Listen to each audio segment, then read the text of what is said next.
Courtesya, desente at pagrespeto na hindi pa nakaupo, bumibira na kayo. Gagamit pa kayo ng mga eksperto ko no. Kung ano sinasabi, small town yan, di po pwede, localize yan, local ang utak niyan, lokal. Come on. You can be local in terms of your thinking, but global in terms of execution. Get it?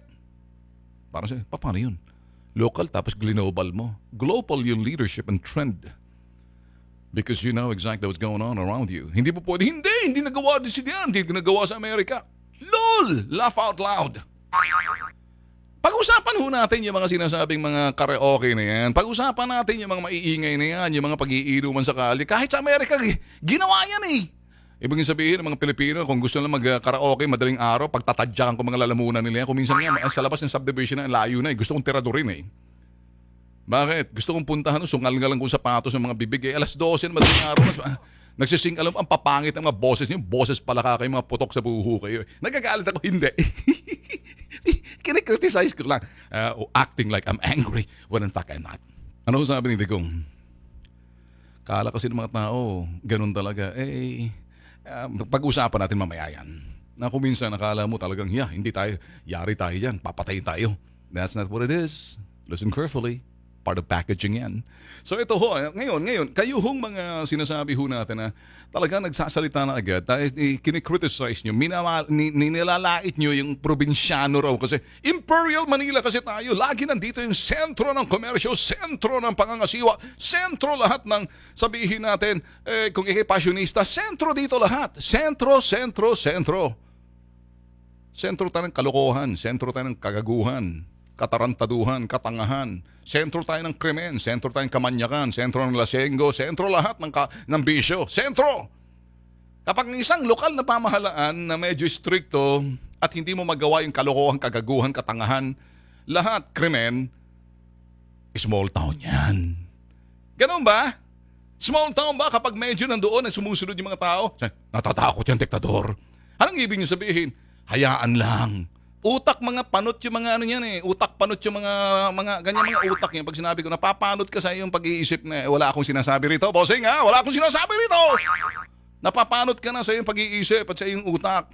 Mag-isip po tayo ng tama. Hindi ibig sabihin na porket nangyari doon sa Davao at nangyari sa mga probinsya na sumusunod yung mga tao at may disiplina, utak probinsya yan. Small town yan. Small time yan. Ano bang big time? Big time na kalokohan, big time na katarantaduhan, big time lahat ng big time ng PI, big time ng mga SOBs.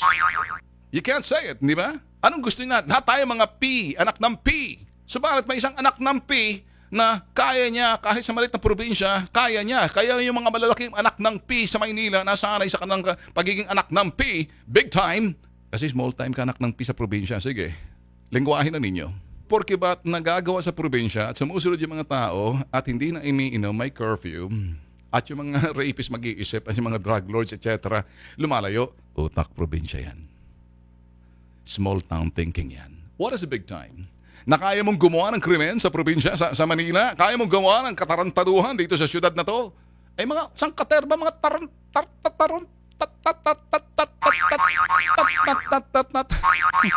Hindi ko masabi.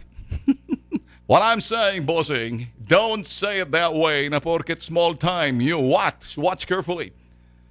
Pag sinabi mong small time, ibig bang sabihin yung mga disiplinado, yung mga taong marunong sumunod, mga small time, small town? Normally, we laugh at people na galing sa small town, Bramdi. Because they have certain things na sila'y marunong sumunod, marunong desente, at sila'y, kasap napapansin sa mga probinsya, magalang, matulungin. Kasi mga small time yan eh. Small town kasi. Coming from small town, kaya small time mag-isip. Ano bang big time? Kaya niyong gumawa ng krimen. Kaya niyong magnakaw, mga putok sa buho kayo. Kaya niyong maging kurakot. Kaya niyo lahat gumawa. Kaya niyo ng kapabayaan. Wala kayong hiya. Ang kakapal ng inyong mga mukha. Kaya yan ang big time. Kung sino yung pasaway, big time, yung mga manhid, makakapalang mukha. Come on, nanawa yung mga tao sa mga big time, di ba? Kaya ito, sinubukan na nila. Ito na kami sa small time, sa small town, sa small time na tao, sa prom day, kaysa doon sa mga kung saan. Who cares kung saan ka nagaling, nag-aral ka. Boyset yung tao, kaya nga, pakinggan nyo. Binabalik nyo ata na gusto ninyo yung dating gawi.